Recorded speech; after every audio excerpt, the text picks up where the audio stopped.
Hello dear students, welcome to product the chemistry class. मेरा नाम है अजय दैया और आज हम लोग बात करने वाले हैं अपने नई टाइप ऑफ आइसोमेरिज्म के बारे में जिसका नाम है स्टीरियो आइसोमेरिज्म।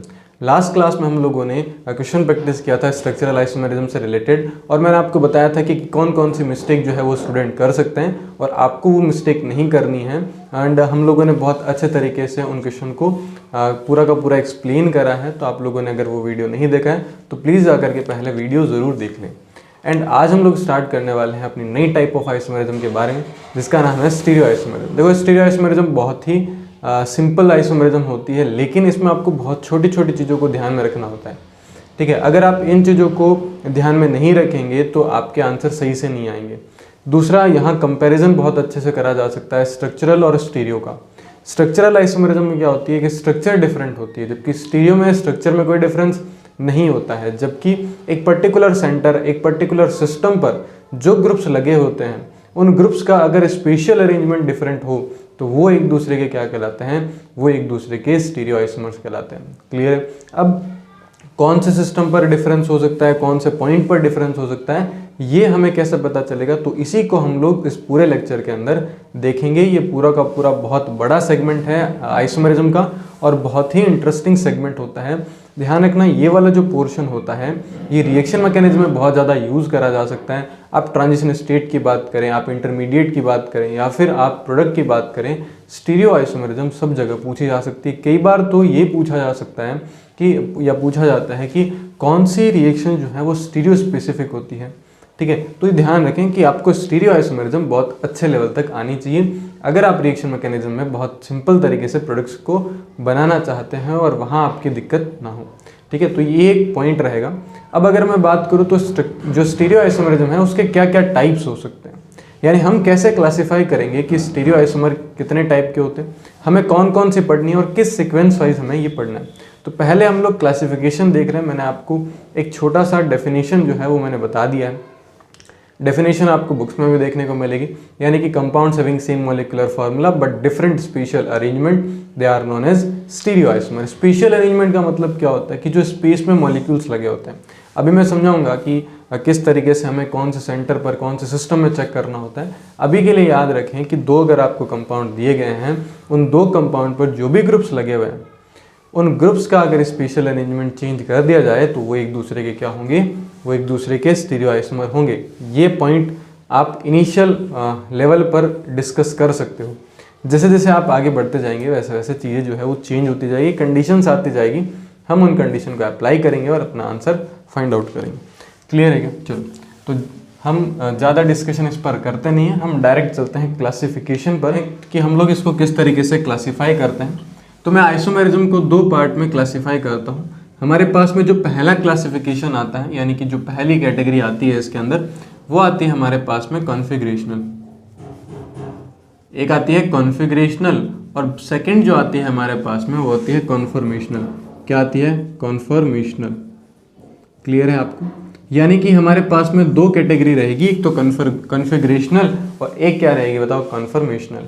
अब ये दोनों टर्म्स क्या होते हैं इनके बारे में हम लोग डिटेल में स्टडी करेंगे।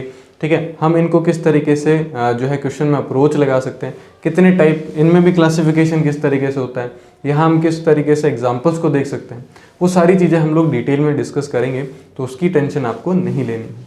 अगला अगर मैं बात करूँ तो देखो, कॉन्फ़िगरेशनल जो होते हैं they are classified into two categories, यानी कि हम लोग कॉन्फ़िगरेशनल को दो पार्ट में डिवाइड करते हैं। एक तो हमारे पास में आता है ज्योमेट्रिकल और एक हमारे पास में आता है, बताओ क्या, सॉरी ये ब्लैक ज़्यादा हो गया, ज्योमेट्रिकल और एक हमारे पास में आता है ऑप्टिकल। क्लियर है आपको? एक आता है हमारे पास में ज्योमेट्रिकल और दूसरा क्या आता है, ऑप्टिकल। इसके बारे में भी हम लोग डिस्कस करेंगे, तो अभी के लिए आप लोग इतना ज़्यादा लोड ना लें। कॉन्फॉर्मेशनल की अगर मैं बात करूँ तो देखो, कॉन्फॉर्मेशनल आइसोमेरिज्म एक सेगमेंट है पूरा का पूरा। कॉन्फॉर्मेशनल आइसोमेरिज्म में आपको क्या चीज़ ध्यान रखनी होती है, देखो हमारे पास में क्या होता है कि जो कार्बन कार्बन सिंगल बॉन्ड होता है, कार्बन कार्बन सिंगल बॉन्ड या सिग्मा बॉन्ड जो होता है, अगर हम, क्योंकि सिग्मा बॉन्ड जो होता है फ्री रोटेशन को अलाउ करता है, मैं अभी आपको सब चीज़ें समझाऊंगा कि कैसे होता है। अभी के लिए जो पॉइंट्स आपको बताए जा रहे हैं उसको ध्यान से आप लोग सुनते रहें, जिससे कि जब वो चीज़ें आएगी तो आप उन चीज़ों को रिकॉल करेंगे तो आप इजीली समझ पाएंगे। तो यहाँ पे क्या होता है कि जो कन्फर्मेशनल आइसोमेरिज्म होती है यहाँ पे होता क्या है कि हमारे पास में दो, ज़्यादा भी ले सकते हैं बट हमारे पास में दो कार्बन होने चाहिए, दो कार्बन के बीच में एक सिग्मा बॉन्ड बना हो, सिग्मा बॉन्ड फ्री रोटेशन को अलाउ करता है। तो यहाँ पे क्या होता है कि जब मॉलिक्यूल्स का अरेंजमेंट इस तरीके से होता है तो वो अपने मॉलिक्यूल्स में के बीच में होने वाले स्टेरिक रिपल्शन को मिनिमाइज करने के लिए वहाँ पे रोटेट होते रहते हैं। ये रोटेशन जो होता है ये टेम्परेचर पर बेस्ड होता है, यानी कि रूम टेम्परेचर पर भी हो सकता है। और दूसरा आप लोग हमेशा ध्यान रखेंगे कि जो कन्फर्मेशनल आइसोमर्स होते हैं दे आर इंटर कन्वर्टेबल, यानी एक दूसरे में कन्वर्ट होते रहते हैं। जहाँ इसको स्टेबिलिटी ज़्यादा मिलेगी वहाँ वो शिफ्ट हो जाएंगे। क्लियर है? तो बहुत ही सिंपल सा तरीका है। मैं आपको कुछ एक चीज़ें बता देता हूँ। देखो, वैसे हमने कन्फर्मेशनल आइसोमरिज्म जो है इसका पूरा का पूरा एक सेपरेट वीडियो बनाया हुआ है कि कन्फर्मेशन क्या होते हैं, कन्फर्मेशनल आइसोमरिज्म क्या होती है, हम किस किस तरीके से इनके स्ट्रक्चर्स को ड्रॉ कर सकते हैं और हमारे सिलेबस में जो है वो कौन कौन से कन्फर्मेशंस हैं, तो वो सब आपको उसमें डिटेल वीडियो में मिलेगा। आप जाकर के अगर आप देखना चाहें तो वो सेपरेट वीडियो है, 2 लेक्चर्स हैं, उन दोनों लेक्चर्स में आपको मिल जाएगा। अभी के लिए अगर मैं आपको एक बेसिक सा आइडिया दूं, जो रफ आइडिया होता है उसमें आप लोग ध्यान रखेंगे। हम एक एग्जाम्पल लेते हैं इथेन मॉलिक्यूल। ठीक है, हम एक इथेन मॉलिक्यूल को अगर हम कंसिडर करें तो देखो हमारे पास में CH3 इस तरीके से आता है। अगर मैं इसको एक तरीके से रिप्रेजेंट करूं तो मैं एक तरीके से ऐसे रिप्रेजेंट कर सकता हूं। ये रिप्रेजेंटेशन जो होता है इसको हम लोग बोलते हैं शो हॉर्स रिप्रेजेंटेशन। क्या बोलते हैं? Show horse representation. ये है शो हॉर्स रिप्रेजेंटेशन। बताओ, अगर ये हमारा कार्बन है, अगर ये हमारा कार्बन है तो यानी कि इससे जुड़े होंगे 3 हाइड्रोजन, यानी कि इससे जुड़े होंगे 3 हाइड्रोजन। क्लियर है? अब देखो यहाँ पे होता क्या है, क्योंकि ये सिग्मा बॉन्डेड है और सिग्मा बॉन्ड में क्या होता है, फ्री रोटेशन होता है। ये फ्री रोटेशन को अलाउ करते हैं। तो देखो ध्यान से मैं आपको समझाता हूँ किस तरीके से होता है। सपोज करें ये इथीन मॉलिक्यूल का कार्बन कार्बन बॉन्ड है, सिंगल बॉन्ड। आपने क्या करा, इस वाले कार्बन को फिक्स करा और इस वाले कार्बन को रोटेट करा। सपोज ये यहाँ पे एक हाइड्रोजन है, यहाँ पे एक हाइड्रोजन। आप किसी में भी कर सकते हो, जहाँ रोटेशन अलाउ हो सकता है वहाँ आप लोग कर सकते हो। तो सपोज करो कि ये एक मॉलिक्यूल है, जैसे सपोज CH3 मॉलिक्यूल है और ये हाइड्रोजन मॉलिक्यूल है, या दोनों ही मान लो CH3 कोई भी ग्रुप कंसिडर करा जा सकता है। A और B कंसिडर कर लो।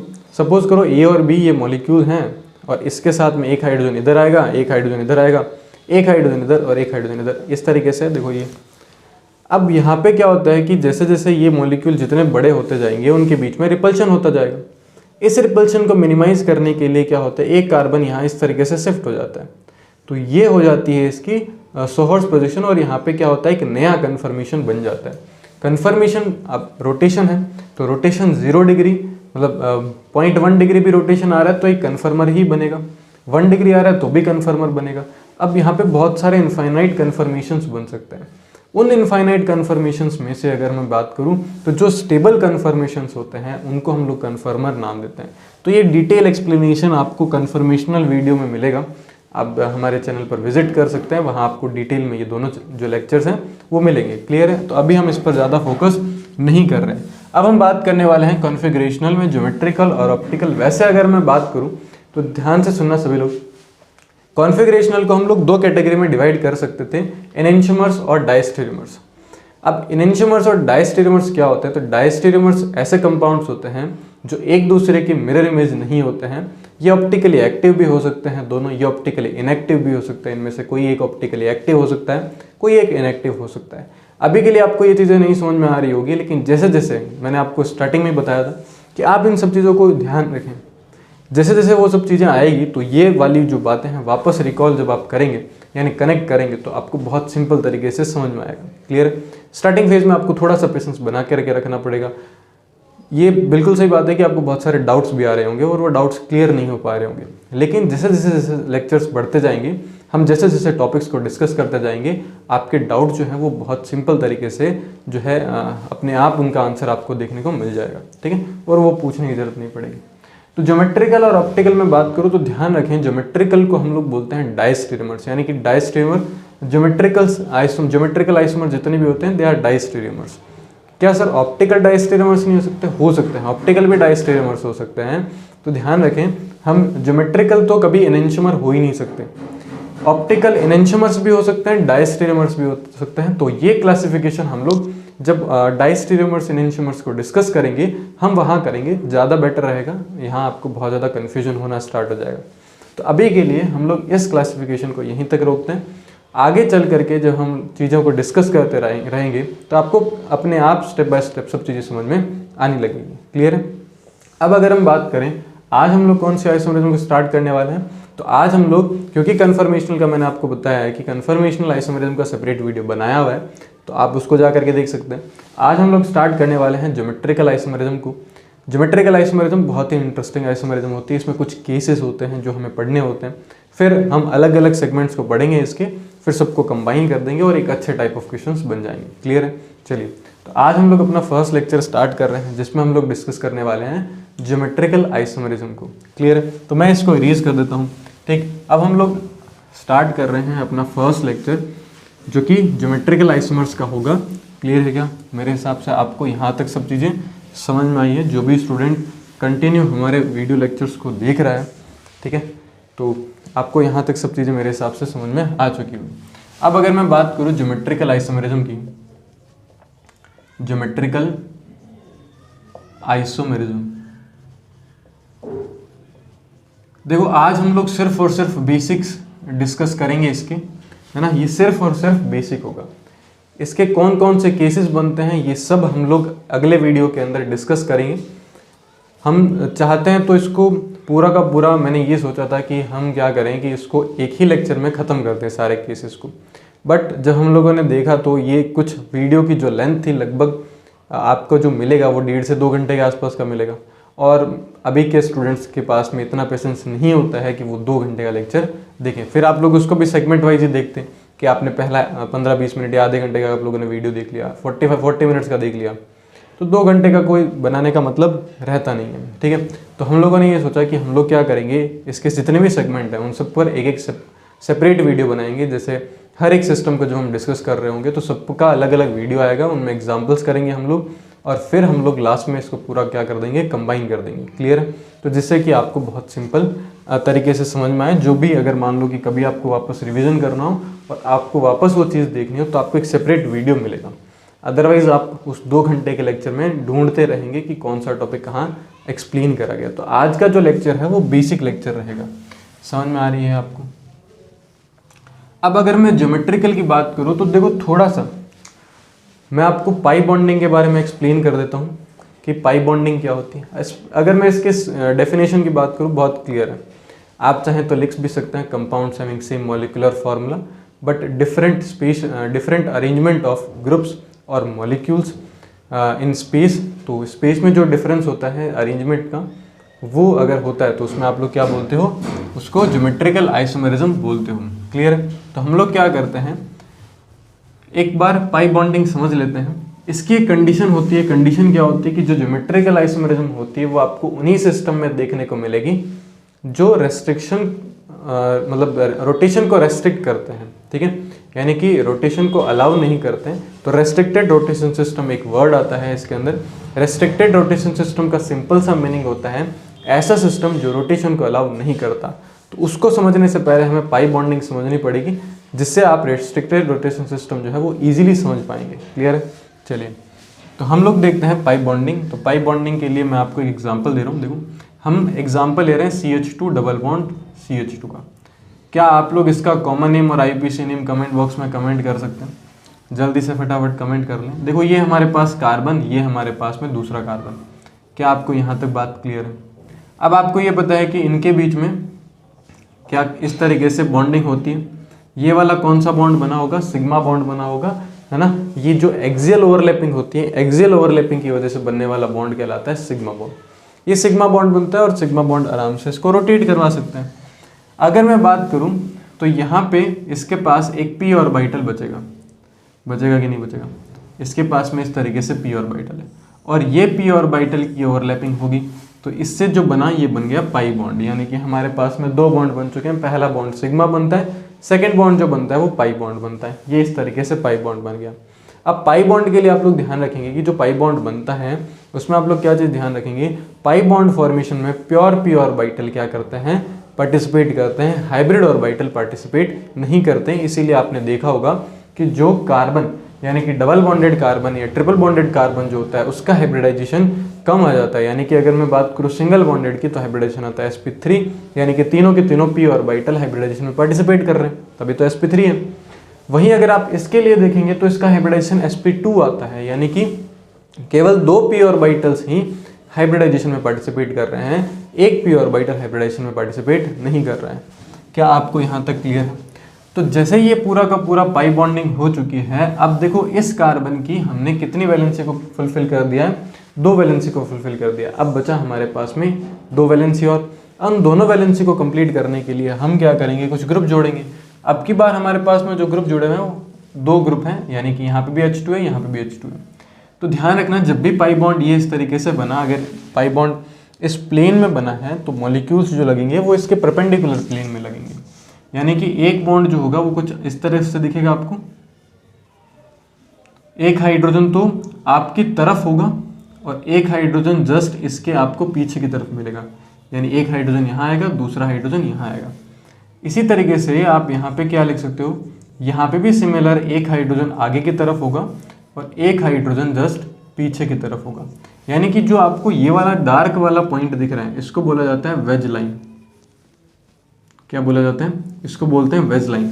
और वेज लाइन का सिंपल सा मीनिंग बताओ क्या होता है? इसका सिंपल सा मीनिंग होता है टुवर्ड्स टू द ऑब्जर्वर। ठीक है, अब ऑब्जर्वर कौन है? ऑब्जर्वर आप हैं, तो आपकी तरफ ही आएगी। इस वाली लाइन को हम लोग बोलते हैं डैश लाइन। ठीक है, क्या बोलते हैं? डैश लाइन बोलते हैं। और ये जो डैश लाइन है इसका मीनिंग क्या होता है? इसका सिंपल सा मीनिंग होता है अवे फ्रॉम द ऑब्जर्वर। तो ये ऑब्जर्वर से दूर होता है।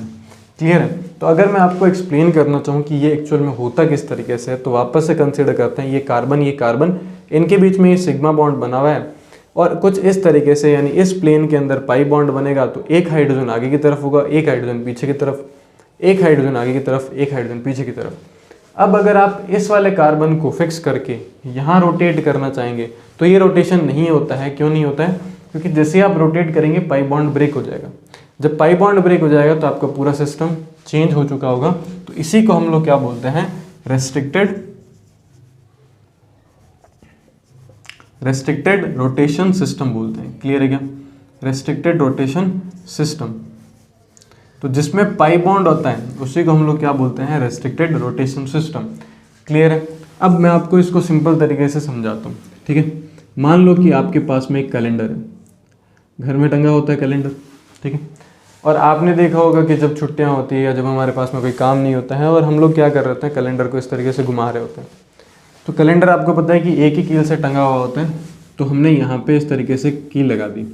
आप इसको आराम से रोटेट कर सकते हो, यानी कि ये इस तरीके से रोटेट करेगा, यानी कि इसमें फ्री रोटेशन है। सही है क्या?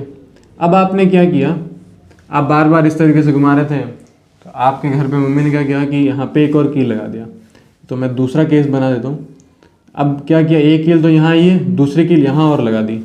अब आप इसको जब रोटेट करेंगे तो ये बीच में से टूट जाएगा, यानी जो कैलेंडर फट जाएगा। इसका मतलब कि ये है, इसमें नो रोटेशन आप लोग लिख सकते हो, कोई रोटेशन नहीं हो सकता, कि इसका मतलब बॉन्ड ब्रेक हो जाएगा जैसे ही आप उसको रोटेट करेंगे। और जैसे ही अगर बॉन्ड ब्रेक होगा तो सिस्टम टोटली चेंज हो जाएगा। समझ में आएगी नहीं है? तो ये बहुत सिंपल सा एक्सप्लेनेशन है, हर बुक में आपको ये मिलता है, ऐसा नहीं है कि मैंने कोई एक्स्ट्रा में आपको बताया।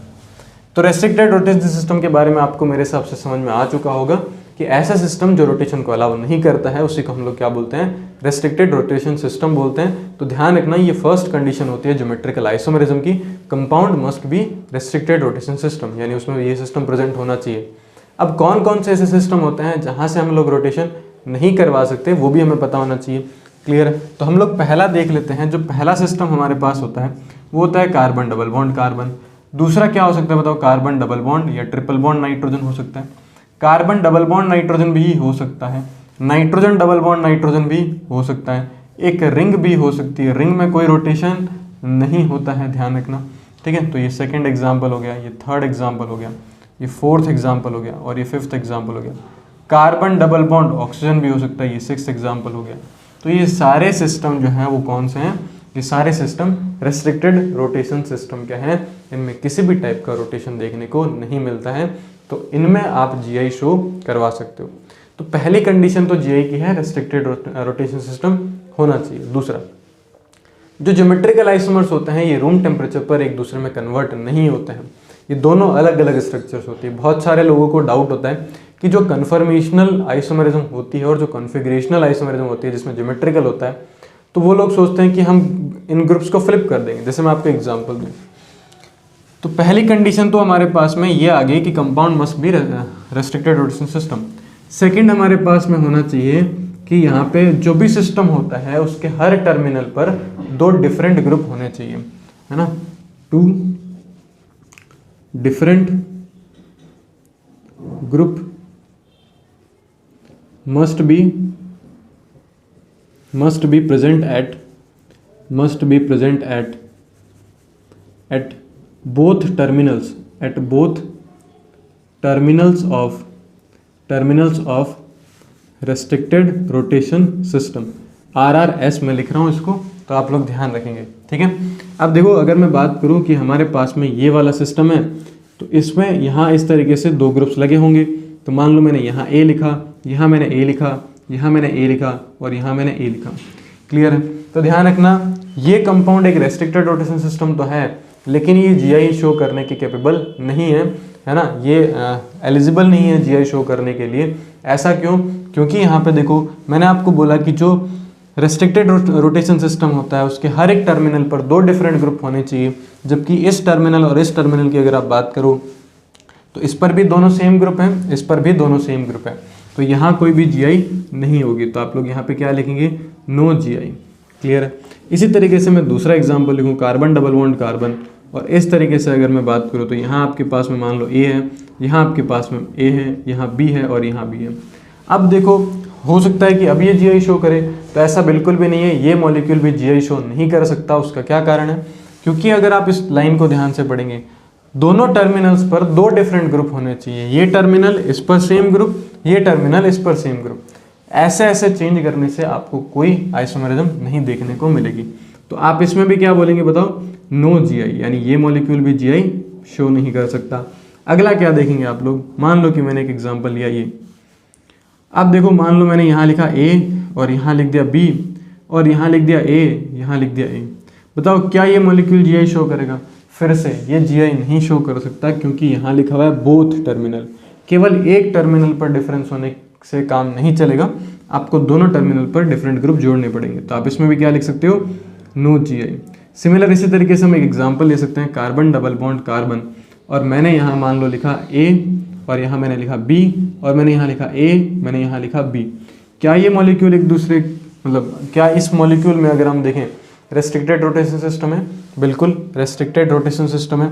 आप देखो, हर एक टर्मिनल पर दो डिफरेंट ग्रुप हैं, ये डिफरेंट दोनों, ये भी दोनों डिफरेंट है, तो ये जीआई शो कर सकते हैं। इट कैन शो जीआई, तो ये जीआई शो कर सकते हैं। और अगर ये जीआई शो कर सकते हैं तो इसकी दो स्ट्रक्चर्स पॉसिबल है। मैं इसको मिटा देता हूँ, ये हमारा कोई काम का नहीं है। तो देखो, अब ध्यान से सुनना, मैक्सिमम लोग क्या गलती करते हैं, आपको कभी ये लाइन नहीं बोलनी है। एक मैंने स्ट्रक्चर ये बनाई, इसकी दो पॉसिबिलिटीज़ बन सकती हैं। एक मैं ये स्ट्रक्चर बना रहा हूँ, मैं इसको वापस ऊपर लिख देता हूँ। देखो, हमारे पास में ये सिस्टम है, मैंने यहाँ लिखा A और मैंने यहाँ लिखा B और मैंने यहाँ लिखा A और यहाँ B लिखा। इसी तरीके से मैं एक स्ट्रक्चर और बना सकता हूँ, मैंने लिखा मान लो A B B A। ठीक है, ये दो स्ट्रक्चर है, structure A and structure B। पहली बात तो A B में कन्वर्ट नहीं हो सकती, ये दोनों अलग अलग स्ट्रक्चर्स हैं, ये स्ट्रक्चर अलग है, ये स्ट्रक्चर अलग है। इन दोनों के आईपीसी नेम सेम हो सकते हैं, लेकिन ये दोनों स्ट्रक्चर अलग अलग हैं। तो मैंने आपको जैसा कि स्टीरियो की डेफिनेशन या फिर ज्योमेट्रिकल की डेफिनेशन में बताया था कि जो भी हमारे पास में सिस्टम होता है वहाँ पे जो मॉलिक्यूल का स्पेशल अरेंजमेंट होता है वो डिफरेंस होना चाहिए। तो ये देखो, ये जो अरेंजमेंट है A और B का वो अलग है, इसमें B और B सेम साइड है, जबकि इसमें B और B ऑपोजिट साइड है। ठीक है, अब ये होता कैसे? तो कुछ लोग क्या बोलते हैं कि हम लोग क्या कर देंगे, इसको फ्लिप कर देंगे। तो ऐसा फ्लिपिंग आपको नहीं करना। ये बनता एक्चुअल में कैसे है? ये बनता बॉन्ड को ब्रेक करने से है। B वाला बॉन्ड ब्रेक होगा, A वाला बॉन्ड ब्रेक होगा, B A की जगह जाएगा, A B की जगह आएगा, तब जाकर होगा। तो इसीलिए हम लोग बोलते हैं कि geometrical isomers are not inter convertible at room temperature. ये क्वेश्चन पूछा गया है स्टेटमेंट वाइज, ध्यान रखेंगे। Inter convertible at room temperature जो आइसोमर्स होते हैं वो होते हैं कन्फर्मेशनल आइसोमर्स, ना कि कॉन्फ़िगरेशनल आइसोमर्स। क्लियर है? तो ध्यान रखेंगे, क्वेश्चन पूछा हुआ है। चलो अब मैं अगर बात करूँ तो देखो, अगर सेम ग्रुप सेम साइड है ना, तो हम लोग क्या लिख सकते हैं, सेम ग्रुप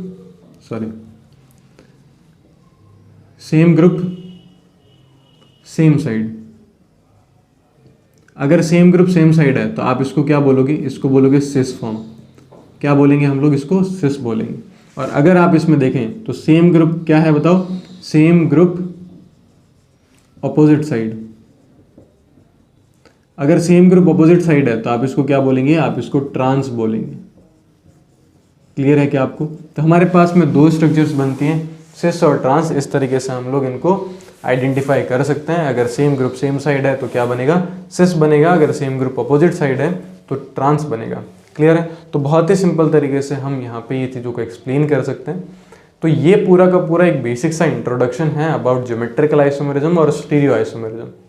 अब नेक्स्ट लेक्चर में हम लोग स्टार्ट करेंगे ज्योमेट्रिकल आइसोमेरिज्म के जितने भी केस हो सकते हैं, जिसमें हम पहला केस वैसे तो स्टार्ट कर चुके हैं, जो कि हमारे पास में कार्बन डबल बॉन्ड कार्बन वाला सिस्टम है, लेकिन फिर भी हम लोग इसको नेक्स्ट क्लास में वापस से डिस्कस करेंगे और हम देखेंगे कि इसके कौन कौन से केस बन सकते हैं। और इसी के साथ यहाँ पे कुछ नोमेनक्लेचर्स भी आएंगे, जैसे सिस ट्रांस एक नोमेनक्लेचर है, उसी तरीके से हमारे पास में EZ नोमेनक्लेचर आएगा। तो E और Z हम कब यूज़ करते हैं, E और Z हम तब यूज़ करते हैं जब ये दोनों ये चारों ग्रुप्स जो होते हैं ये डिफरेंट होते हैं।